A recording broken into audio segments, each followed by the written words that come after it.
Bonjour à tous, bienvenue sur Prodify. Aujourd'hui, je vais vous parler d'une plateforme qui permet de miner des crypto-monnaies en cloud mining. Mais avant, on va regarder la Bitcoin dominance.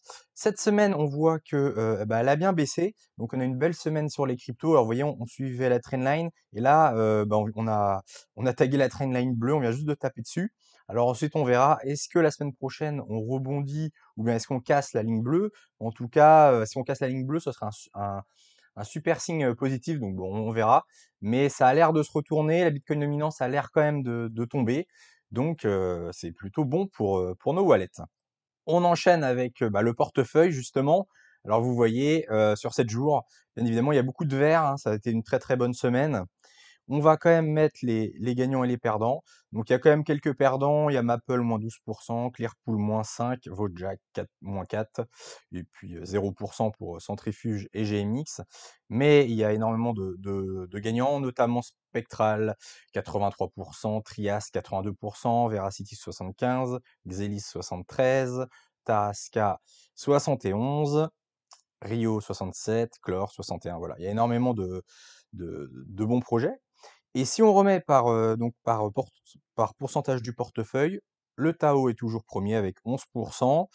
Le Fetch, alors pendant la semaine, à un moment, il est passé devant, mais ça, c'est le Tao a repris aujourd'hui, il a bien pumpé, donc ça, il a repris sa première place. Le Fetch, toujours deuxième du portefeuille avec 10,3%. Et Zenka Sync qui ferme la marche avec 8,3%.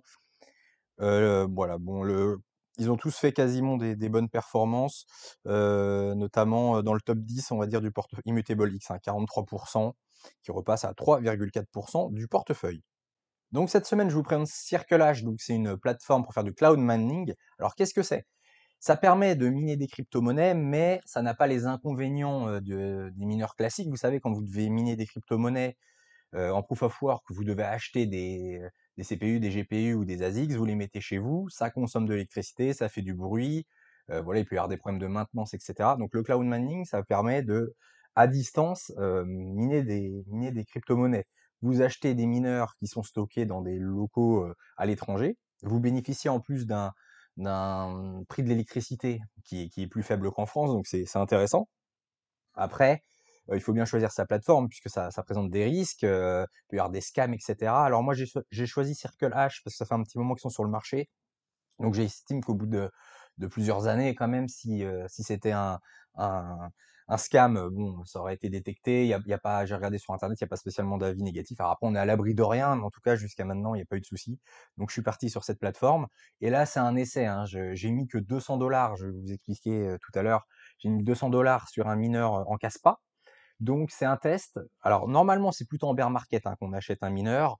On accumule pendant le bear market et puis après pendant le bull run, ça décolle. Là, c'est un test, un test avec 200 $. J'ai acheté voilà, un dixième de mineur de Kaspa, oui, puisque vous pouvez acheter un ASIC en entier ou alors vous pouvez faire des pourcentages d'ASIC. Enfin, là, j'ai un dixième d'un ASIC. Voilà. Parce qu'il coûtait 2000 € l'ASIC, et j'ai acheté du coup un dixième de cet ASIC. C'est possible sur Circlehashes. Donc l'idée, c'est là, j'ai fait un test, j'ai un petit peu accumulé, ça fait un mois que je l'ai, donc on va voir ce que ça a donné sur un mois. Et puis, je vais le garder évidemment pour tout le bull run. Je vais revendre mes Kaspa en haut quand j'estimerai que le Kaspa on est en haut du bull run.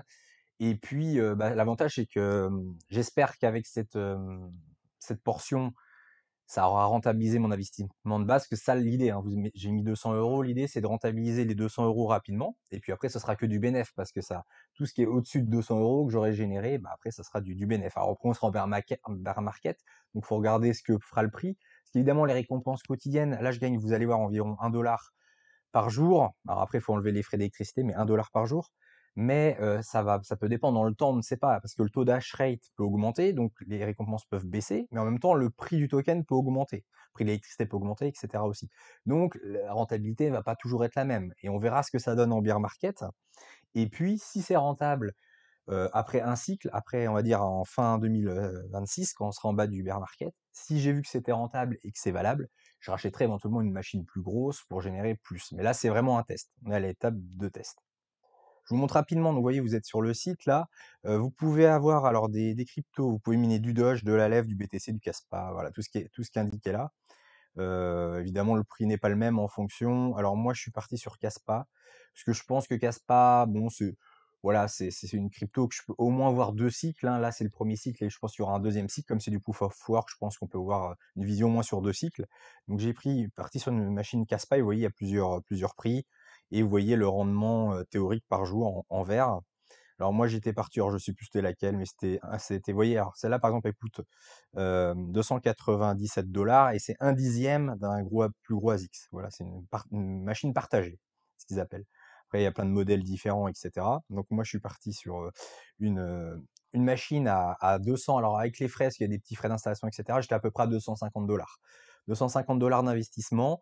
Donc ensuite, on va voir si c'est rentable ou pas. Vous avez un dashboard comme ça, c'est bien parce que vous pouvez suivre. Du coup, il y a plusieurs infos. Donc, le total de crypto que vous avez gagné en euros, en dollars. Vous avez l'hash rate, la moyenne. Vous avez le power. Alors, vous voyez, quand c'est dans le vert, c'est que la machine marche correctement. Pour l'instant, j'ai toujours été au-dessus de 100%. Donc, jusque-là, pas de souci. Voilà, donc vous avez là le taux de récompense dans les dernières 24 heures, donc 1,01 $. Pour le premier mois, donc je vous disais, là pour l'instant, j'ai généré 34 $, donc à peu près 1 $ par jour. Alors vous voyez, là, c'est les estimations, mais une fois qu'on a retiré l'électricité. Donc là, ils mettent 72 centimes par jour. Alors, c'est plus 60 centimes, hein, parce que c'est 1 $ de création de Caspa, moins il y a 47 centimes d'électricité. Donc bon, 60, on est plus sur les 60. Ils vous disent en une semaine combien ça fait, en un mois, en 6 mois, en un an. Alors là, vous voyez, la machine serait rentabilisée au bout d'un an. Mais ça prend compte des prix actuels du Caspa. Si le Caspa fait x5, bah évidemment, mes récompenses vont être multipliées par 5. Mais après, le taux de hash rate peut aussi augmenter. Donc ça peut, voilà, en fait, c'est en temps réel. Donc ça peut évoluer assez rapidement. Après, vous avez les revenus tous les 7 derniers jours. Donc comme je vous disais, à peu près 1 $ par jour. Vous avez un onglet portefeuille. Donc là, on arrive sur le portefeuille. Alors, ça vous permet de rajouter de l'argent, retirer des fonds, échanger des devises, etc. Bon, il y a tout un tas de fonctionnalités. Et surtout, donc moi, je mine du Caspa. Donc, vous voyez, j'ai une petite casse Caspa. Donc là, j'ai 29 $ en portefeuille. Là, vous voyez, c'est l'énergie. Donc, tous les jours, ça me coûte 48 centimes. À l'heure actuelle, 48 centimes d'énergie. Sachant que lorsque vous achetez la machine, il vous demande où est-ce que vous voulez l'héberger. Moi, j'ai choisi Dubaï, mais vous pouvez choisir République tchèque, Canada, Islande, enfin, il y avait plusieurs endroits, mais j'ai pris Dubaï parce que c'était l'électricité le moins cher. Mais après, ça peut être modifié. Et alors, pourquoi là, j'ai 29 $ et au total, j'ai généré 36 $? C'est parce qu'en fait, à la base, quand vous commencez, vous avez 0 Caspa. Donc, il vous faut de l'énergie. Donc, donc, il faut enlever sur mes bénéfices 10 € que j'ai mis 10 € d'USDT pour payer les premiers frais d'énergie. Et par contre, ce que je me suis rendu compte après, j'avais pas fait gaffe au début, c'est qu'on peut échanger. En fait, je peux prendre des Caspa que j'ai générés pour payer les frais d'USDT. Donc voilà, j'ai mis 10 € au début, 10 € de USDT, et puis après j'ai dû mettre 5 € de mes Caspa que j'ai pris là pour les mettre dans l'USDT. Voilà. Donc c'est ce que je ferai maintenant. J'aurais plus besoin de rajouter. Je vais prendre quelques Caspa que je vais mettre en USDT pour payer les frais au fur et à mesure. Du coup, on voit que la projection sera moins de 21 $, c'est à peu près ça, puisque 36 quasiment moins, comme je vous ai dit, moins 10 € que j'avais mis, fait 25, moins les 5 d'USDT Caspa que j'ai transféré, ça fait à peu près 20. Donc c'est à peu près bon, ça fera à peu près du 20 €. Et donc, si je retourne sur mon portefeuille, donc là j'ai actuellement 29 $, j'ai 193 Caspa, hein, qui fait 29 $. Et si le prix, par exemple, bah, j'en sais rien, au bull run, si ça fait x10, bah, ça ferait 290 $, et ce qui ferait que mon investissement serait déjà rentabilisé. Après, le Caspa peut faire que x5, peut faire x2, enfin, on ne sait pas ce qu'il va faire. Mais tous les jours, ça me crée, alors là, actuellement, ça me crée environ 4 Caspa par jour. Une fois que c'est rentabilisé, bah, l'avantage, c'est tout ce que je vais créer, même si après ça baisse en valeur, ça va être que du bénéf. Il y aura juste les frais d'électricité à payer, mais voilà, ça sera que du bénéf. Donc l'idée vraiment dans ce genre d'investissement, c'est d'atteindre son ROI très vite, le retour of invest, et après c'est entre guillemets de l'argent quasiment gratuit. Il faut juste payer l'électricité. Mais vu que vous prenez dans vos bénéfices de Caspa, bah, vous en fichez en fait. Après, la grande question, c'est est-ce qu'en bear market, quand Caspar s'est retourné en bear market, est-ce que la production de Caspa va produire au moins 48 centimes par jour? Ça, on verra. Mais Si là, là, actuellement, on a 15 centimes sur le Caspa, on peut penser qu'il peut peut-être monter à plus d'un euro sur ce boule, et peut-être qu'en bear market, il redescendra à 20 ou 30 centimes. Donc déjà plus que le prix actuel. Voilà. Donc c'est un petit pari que je prends. J'ai mis, je vous dis, 200 $. C'est vraiment pour essayer. Et puis si c'est rentable, si je vois que ça marche, et ben pourquoi pas prendre un ASIC plus gros en bear market en 2026 pour jouer le cycle d'après. Voilà, c'est tout pour cette semaine. Merci de liker si vous aimez ce genre de vidéos, et ça permet de soutenir la chaîne. Pareil, si vous voulez, de temps en temps, si ça vous intéresse, vous me dites et je ferai un petit update, hein, de cet investissement pour voir où ça en est. Puis vous, ça vous permet, si vous êtes intéressé, voilà, pourquoi pas rentrer dans la danse.